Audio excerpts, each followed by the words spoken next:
everyone. In the previous video you have learned different type of cell organelle structure and this function. So student, today's video we learn about Golgi apparatus. सबसे पहले Golgi apparatus को observe किसने किया, तो इसलिए student सबसे पहले हम बताएंगे आपको कि इसे सबसे पहले ऑब्जर्व किया या डिस्क्राइब किया, तो वो साइंटिस्ट का नेम है कैमिलियो गोल्जी। इसको हम अंडरलाइन करेंगे। नेक्स्ट, ये जो गोल्जी apparatus होता है ये एक नेटवर्क सिस्टम है, जैसा कि आप ये डायग्राम में देख रहे हैं। इसमें अगर हम इसका स्ट्रक्चर देखें, इसके स्ट्रक्चर को ऑब्जर्व करें, तो इसमें आप देख रहे हैं ये फोल्ड दिख रहे हैं। ये जो फोल्ड है इसको हम बोलते हैं सिस्टर्नी। उसके बाद ये जो आप देख रहे हैं इस तरीके से ये गोल राउंडेड स्ट्रक्चर है, इसे हम बोलते हैं वेसाइकल। एंड देन और यहाँ पर जो अलग होते हैं ये है ना, ये आपको जो अलग अलग दिखाई दे रहे हैं ये होते हैं वैक्यूल। देन स्टूडेंट्स, ये सिस्टर्नी जो होती हैं ये एक दूसरे से पैरेलल फॉर्म में अरेंज होती है, जैसे कि आपको देखा एक के साथ। पैरेलल मीन्स इस तरीके से ये जो अरेंज होती हैं, तो एक दूसरे के ऊपर जिसे हम क्या बोलते हैं स्टॉक। जैसे कि मान लीजिए इस तरीके से अगर हम एक के ऊपर इस तरीके से करें तो एक ढेर टाइप का बन जाता है ना। तो इसे इस तरीके से एक दूसरे से पैरेलल फॉर्म में अटैच होती हैं, जिसे स्टॉक कहते हैं। और इस पूरे इसको हम क्या बोलेंगे, सिस्टर्न्स। उसके बाद देखिए एनिमल सेल में ये जो गोल्जी apparatus होती हैं ये एनिमल सेल में न्यूक्लियस के पास में, ठीक है, न्यूक्लियस के पास में एक नेटवर्क फॉर्म में प्रेजेंट होती हैं। उसके बाद प्लांट सेल में ये फ्रीली डिस्ट्रीब्यूटेड होती है, मीन्स अलग अलग तरीके से। अगर हम प्लांट सेल में देखें ये इस तरीके से वहाँ पर आपको दिखाई देंगे।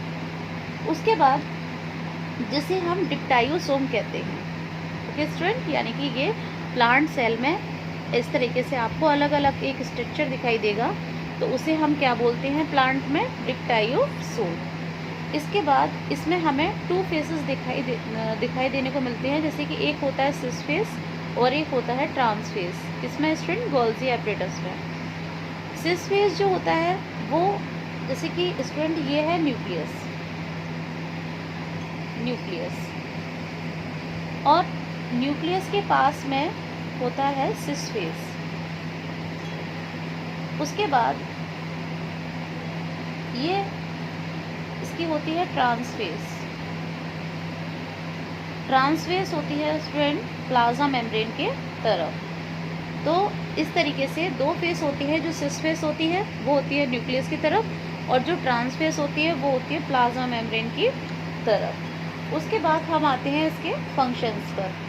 सबसे पहले इसका जो मेन फंक्शन है वो देखिए है store, modified, package the product. तो इसके लिए थोड़ा सा आपको डायग्राम की तरफ देखना पड़ेगा।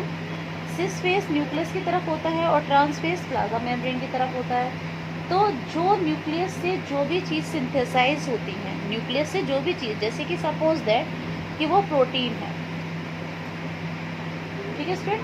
तो जो प्रोटीन है वो एक वैक्यूल की फॉर्म में न्यूक्लियस से बाहर आता है। न्यूक्लियस से बाहर आने के बाद फिर ये सिस फेस की तरफ जाता है। सिस फेस से जाता हुआ फिर ये जाता है गोल्जी apparatus में। गोल्जी apparatus में वहाँ पर कुछ मॉडिफिकेशंस होते हैं, और मॉडिफिकेशंस के बाद वो जो मटेरियल होते हैं उनमें कुछ चेंजेस होते हैं, और उसमें चेंजेस होने के बाद फिर ये क्या करती है, उनमें उसको पैक कर लेते हैं। पैक करने के बाद गोल्जी apparatus उन्हें ट्रांस फेस की तरफ उसको क्या करती है, उसको भेजती है। अब ये यहाँ पर ट्रांस फेस की तरफ आ जाते हैं। ट्रांस फेस के बाद वो जो ये प्रोटीन की फॉर्म में जो ये वैक्यूल आई थी, ये उसको क्या करते हैं, अपने से बाहर निकाल देते हैं, ठीक है स्टूडेंट। उसके बाद ये बाहर जाते हैं, या मतलब सेल में ही उसमें यूज़ होते हैं, या कभी कभी सेल के बाहर भी चले जाते हैं। नेक्स्ट इसका फंक्शन होता है कि जो सिंपल शुगर होता है उसको ये किस में चेंज करते हैं, कॉम्प्लेक्स शुगर में, ठीक है। तो गोल्जी apparatus का सेकेंड फंक्शन ये सिंपल शुगर को चेंज करते हैं कॉम्प्लेक्स शुगर में। उसके बाद आता है कि थर्ड फंक्शन कि गोल्जी apparatus जो होते हैं वो लाइसोसोम के फॉर्मेशन में भी हेल्प करते हैं। मीन्स ये लाइसोसोम को भी बनाते हैं।